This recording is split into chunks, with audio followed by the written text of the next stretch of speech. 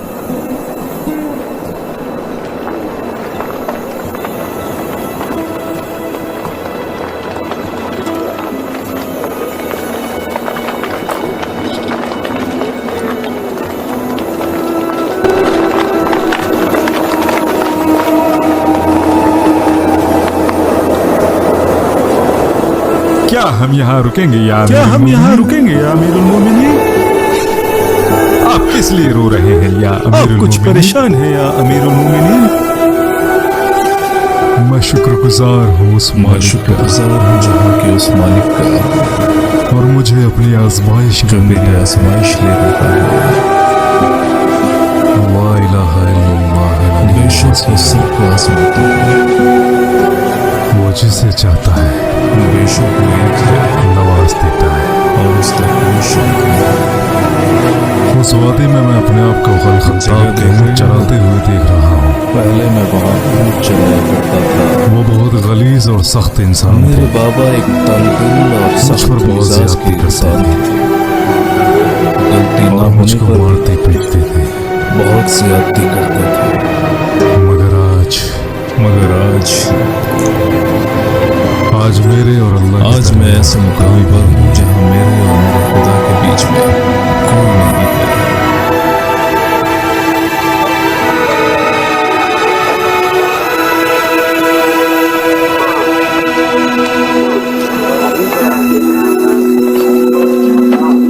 नबी के मिशन से 6 साल पहले नबी के मिशन से 6 साल पहले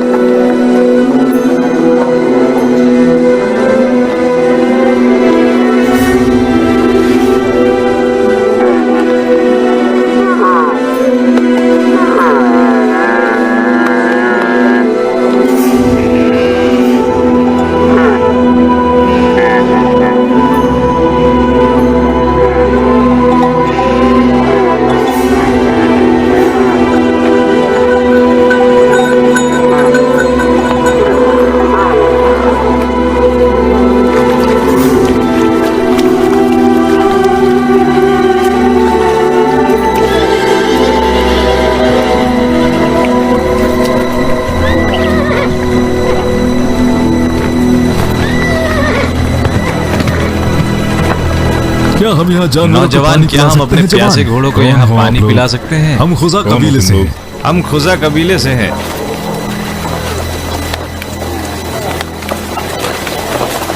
ना कहूँ तो ना कहूँ तो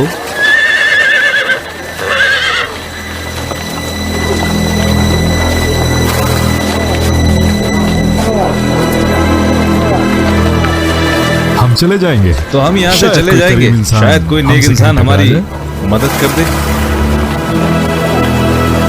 एक शरीफ जब इंसान मैं अपने ऊँटों को प्यार से कारवां मांगी यहाँ से चीज ले को जाऊँ कभी मना तो नहीं तुम करता। अपने घोड़ों को जब मेरे ऊँट पानी पानी पी पिलाने ले के लिए ले आना। तब अपने ऊँटों को यहाँ ले नेक दिल आना। इंसान तुम्हारा नरम खैर दिली को मकदम। पसंद करता है। तुम्हारा नाम क्या है जवान? इस नेक इंसान का नाम उमर उमर इब्न अल खत्ताब। उमर इब्न अल खत्ताब। कुरैश की कौन सी कुरैश में कौम? कौन सा कबीला? कैसे तुम्हें जानते कैसे हो मैं पता कि कुरैशी मैं हूँ? कुरैश कबीले कुरैशी से हूँ? चेहरे तो कोई भी मेरी पहचान आंखें सकता है। धोखा नहीं खा सकती। आदि कबीला, हादिया कबीले रहमदिल से। और शरीफ बहुत कौम। नेक लोग हैं।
मैं आपकी जरूरत के मुताबिक कुछ लकड़ियाँ ले आया था। सुनो, पहले अंदर आ जाओ, पहले कुछ खा लो। नहीं, अभी नहीं। अभी ये लकड़ियाँ मुझे और बाकी जगह भी पहुँचानी है और उसके बाद मुझे ऊँटों के पास भी वापस जाना है। तुम्हारे अब्बा तुमसे बहुत काम लेते हैं, मैं उनसे बात करूंगी। आप तो जानती हैं मैं काम से बिल्कुल नहीं घबराता। वो तो तुम हो ही बेटा। ऊपर वाला तुम्हें खूब सलामती और तरक्की दे। उमर, जरा एक सुनो।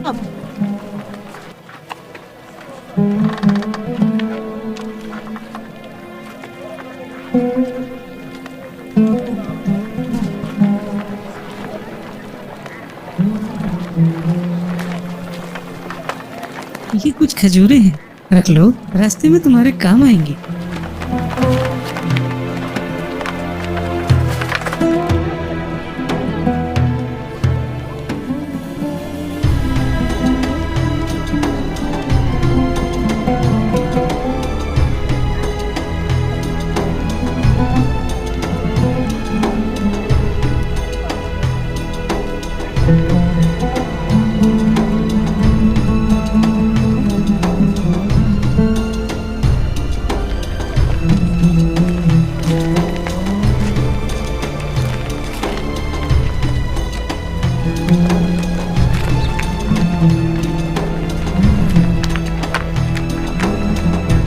तुम इस वक्त घर कैसे आ गए?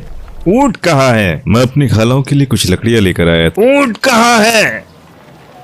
आपके ऊंट बिल्कुल ठीक हैं। क्या ऊंटों से पहले आपको मेरे बारे में नहीं पूछना चाहिए? आपका अपना बेटा? अगर मेरे ऊंट ठीक है तो मेरा बेटा भी ठीक है।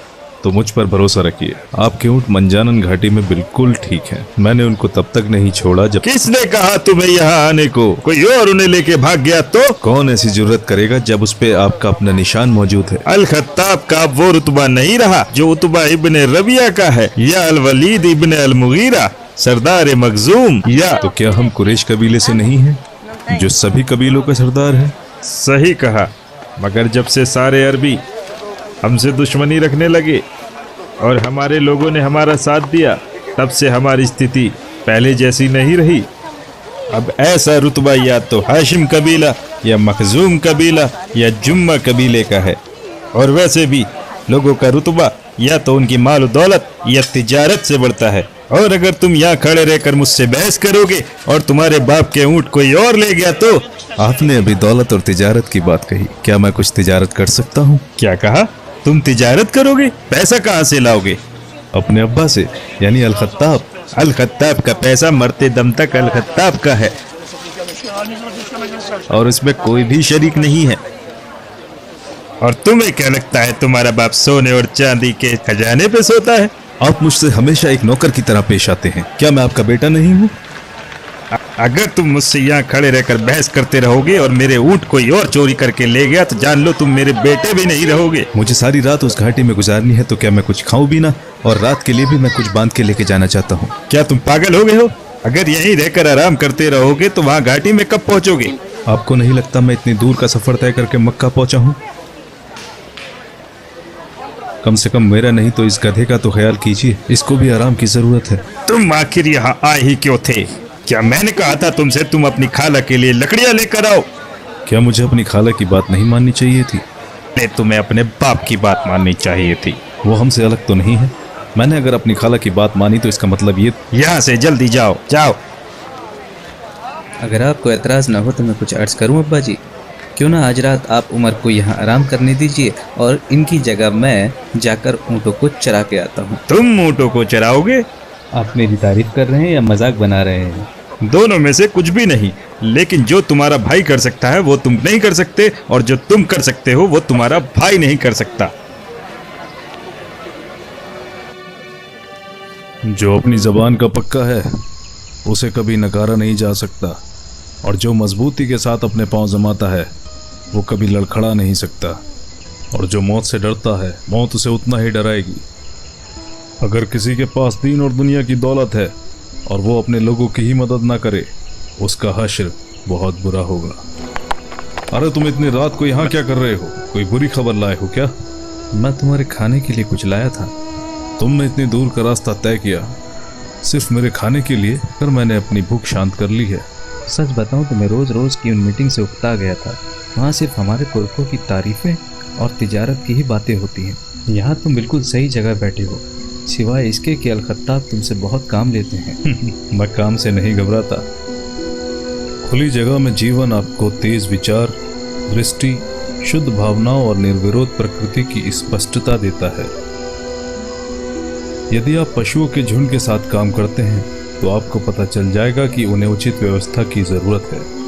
आप जल्द ही उन्हें व्यक्तिगत रूप में पहचान सकेंगे। हर किसी के अपने तरीके, गुस्सा, क्षमता और ज़रूरतें होती हैं। हर कोई अपने झुंड में रहता है लेकिन कोई भी दो जानवर एक समान नहीं होते। अगर आप इस बात को पूरी तरह जान जाते हैं तो आप उन्हें एक झुंड के रूप में व्यवस्थित कर देते हैं, मगर जब आप उन्हें व्यक्तिगत रूप से देखते हैं तो आप उनसे उतनी ही मोहब्बत करते हैं जैसे एक माँ अपने बच्चों से करती है। हालांकि अगर ये एक झुंड पर लागू होता है तो ये कानून लोगों पर भी लागू होता है।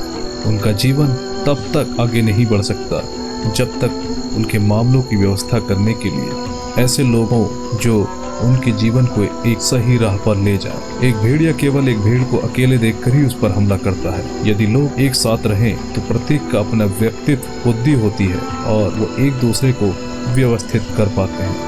अगर ऐसा नहीं होता तो लोगों को कभी एक दूसरे की आवश्यकता नहीं पड़ती। लोगों के यही मतभेद उन्हें साथ लाने में मदद करते हैं। हालांकि तुम्हारी उम्र कम है मगर तुम बहुत होशियार हो उमर।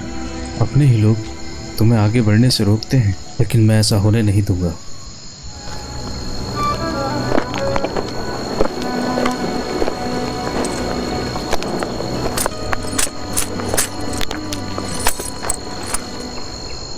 ये क्या है? तुमने कहा था ना तुम्हें तिजारत करना पसंद है। कुरैशियों का एक कारवां सीरिया जा रहा है, जाओ उनके साथ और अपने सपनों को पूरा कर। और जब तुम वहाँ से वापस आ जाओ तो मुझे उनके महलों, खेत खलिहानों और खूबसूरत लड़कियों के बारे में बताना।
मेरे दोस्त उमर गस्सान के सरदार। संभल के भाई, अगर खलीफा गस्सान ने सुन लिया ना बादशाह से मेरी शिकायत कर देगा, और मैं तो बस एक व्यापारी हूँ, एक व्यापारी। और सो मेरे दोस्त उमर, कैसे हो? मैं अच्छा हूँ, तुम कैसे हो? मैं भी अच्छा हूँ। मक्का में सब कैसा है? ठीक है। इनसे मिलो, ये मेरे कुछ बिजंतानी दोस्त हैं और तिजारत में मेरे भागीदार भी। मैंने इन्हें तुम्हारे बारे में बताया है, ये कहकर कि तुम एक बहुत ईमानदार शख्स हो और अपना सामान ज्यादा दामों पर नहीं बेचते। तुमने तो मेरा सामान भी नहीं देखा और अभी से मोल भाव करने लगे, जैसा तुम हमेशा करते हो। तुमने तो अभी से मेरी तारीफें करनी शुरू कर दी ताकि मैं तुमसे मोल भाव ही ना कर सकूं।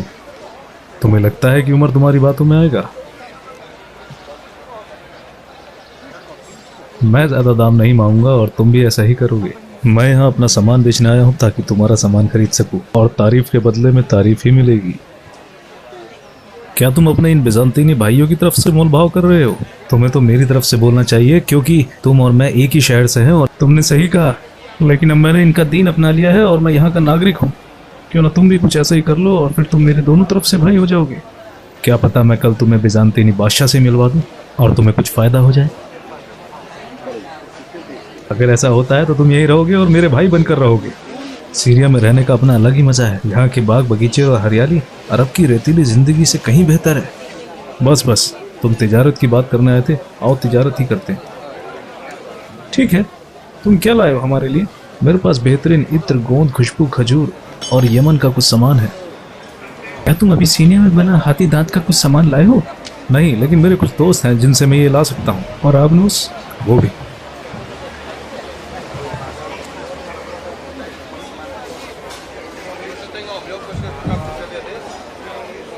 जैसा मैं कहता हूँ वो सामान तुम अपने दोस्तों से इकट्ठा करो और बदले में मैं तुम्हें उस पर ज़्यादा मुनाफा दूंगा, लेकिन ये बात तुम्हारे और मेरे बीच में ही रहेगी।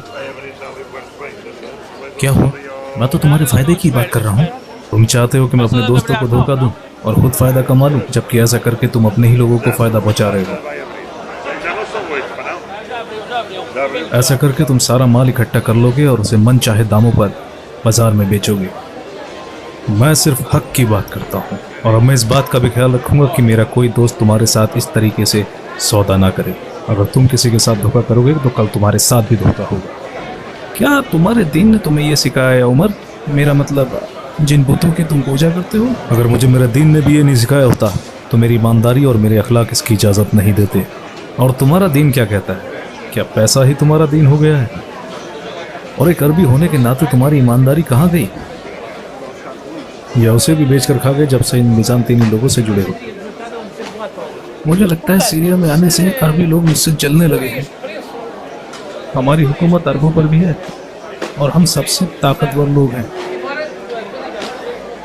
तुम अपना ये रोब अपने ही लोगों पर दिखा रहे हो, जबकि बिजांतीनी लोग तुम पर अपना रोब जमाते हैं और वो जब चाहे जैसे चाहे तुम्हें अपने तरीके से इस्तेमाल करते हैं। क्या उन्होंने अपनी हुकूमत में कोई तुम्हें ओहदा दिया? हम तुमसे कैसे जल सकते हैं? जब तुम्हारा काम खत्म हो जाएगा तो मैं तुम्हें दमस्कस ले जाऊंगा और वहाँ के हसीन नज़ारे देखकर तुम वाकई मुझसे जलने लगोगे।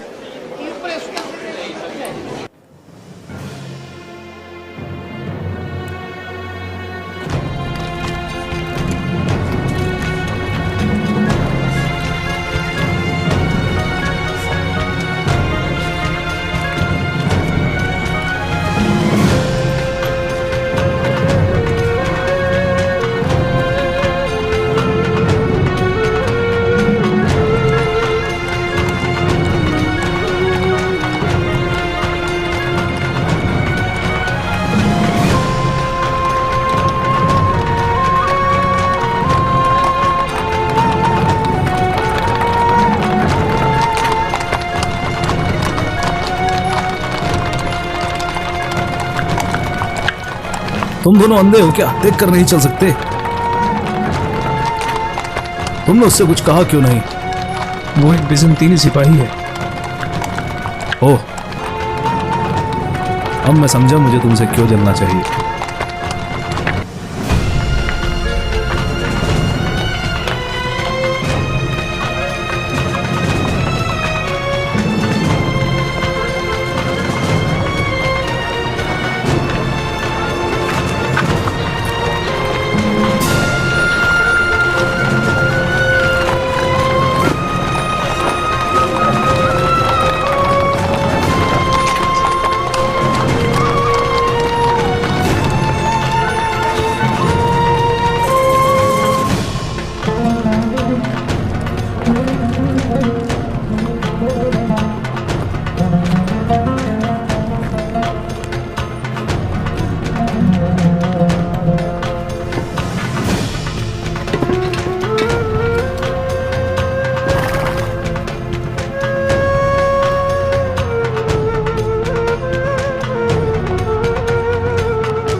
नबी के मिशन से 1 साल पहले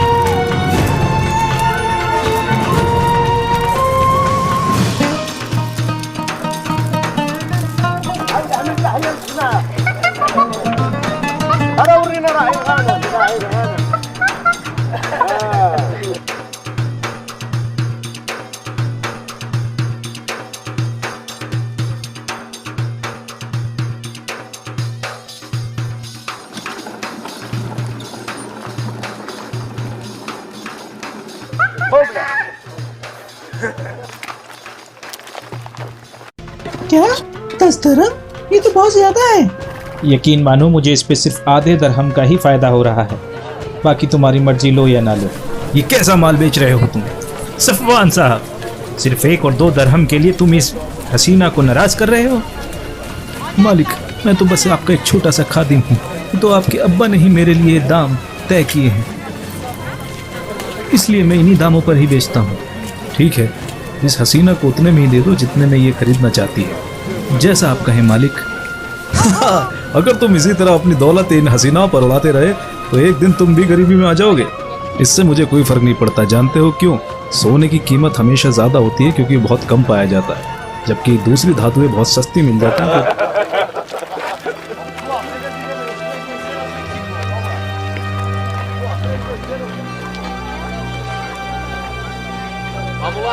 ए कुरैश के लोगों, ए कुरैश के मालिकों, देखो मेरे साथ यहाँ बेईमानी हो रही है, कोई तो मेरे साथ इंसाफ करो। क्या हुआ भाई? सैयद बनी आमिर, ये शख्स मेरे साथ बेईमानी और धोखा कर रहा है, वो भी आपके होते हुए। अल्लाह तालुज़्ज़ा का वास्ता, मैंने कुछ भी नहीं किया। मूसा की कसम, इसने किया है। इसने मुझसे पिछले साल खजूरें और जौ खरीदी थी और कहा कि मेरे पास पैसा नहीं है लेकिन अगले साल चुका देगा, और जब इस साल मैंने इससे अपने पैसे मांगे तो ये देने से मना कर रहा है। अब आप ही फैसला करिए कि मैं क्या करूं। ये इंसान तो मेरा हक मार रहा है। इससे माल लेकर मैं अपने घर चला गया और ये अपने शहर यथरिब लौट गया। लेकिन घर जाकर जैसे ही मैंने अपने माल को देखा तो मुझे पता चला कि इसने तो मेरे साथ धोखा किया है। इसने साफ सुथरी और ताज़ी खजूरें तो ऊपर लगा रखी थी और नीचे देखा तो पता चला कि सड़ी गली खजूरें हैं जो सिर्फ जानवरों के खाने के लायक थी। मुझे बहुत नुकसान हुआ। मूसा की कसम, ये झूठ बोल रहा है। जब हमारे बीच सौदा हुआ था तो खजूरें बहुत ही बढ़िया थी। इसने सही से उनकी देखभाल नहीं की होगी, इसीलिए वो गल गई। इसमें मेरी क्या गलती है? अब्दुल्ला, अगर ये गरीब नहीं दे सकता तो इसे हमारी तरफ से पैसे लौटा दो।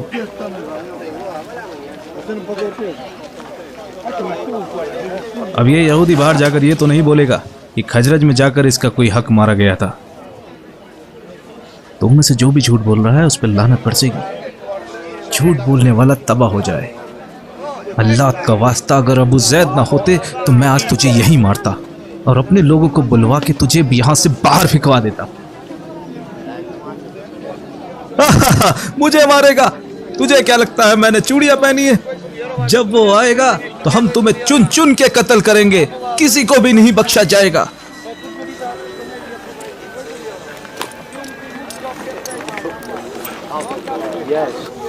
वो किसकी बात कर रहा था? कौन आएगा?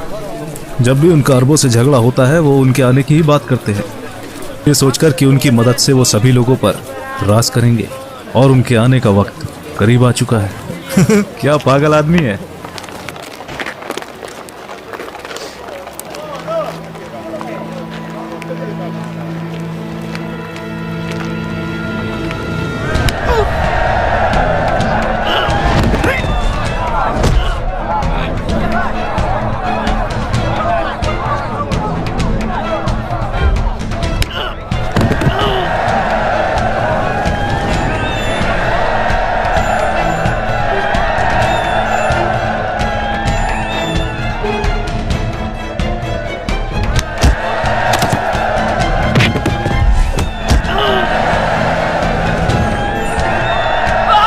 है कोई जो तुमने मेरा मुकाबला करेगा?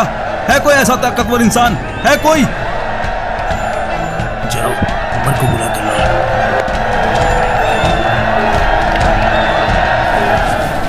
उमर, हमारे बीच में तुम सबसे बढ़िया शायर हो। हमने जितनों को भी सुना उनमें से तुम अव्वल हो। मैंने अल खंसा को सुना है। वो एक वक्त बड़े बुरे दौर से गुजर रही थी, मगर जब वो शायरी करती है तो अपने साथ साथ आखिर तुम मिल ही गए। जाओ उसे दिखा दो कुरैश क्या कर सकते हैं, उससे तुम्हारा कोई मुकाबला नहीं। हाँ उमर, जाओ जल्दी जाओ, दिखा दो उसे।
कुरैशियों का असली मर्द, ताकतवर, जहीन और जो किसी को भी पल में धूल चटा दे, वो है ये उमर।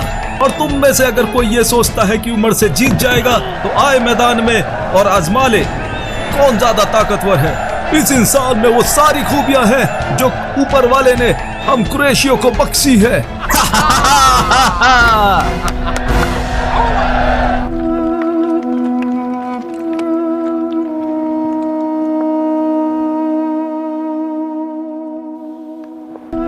ऐ मेरे रब, ये तेरा मुकद्दस घर है। इसके मानने वालों को सभी बुराइयों से दूर रख और हमारी बिस्मिल्लाहिर्रहमानिर्रहीम। इक़रा बिस्मि रब्बिकल्लज़ी खलक़, खलक़ल इंसान मिन अलक़।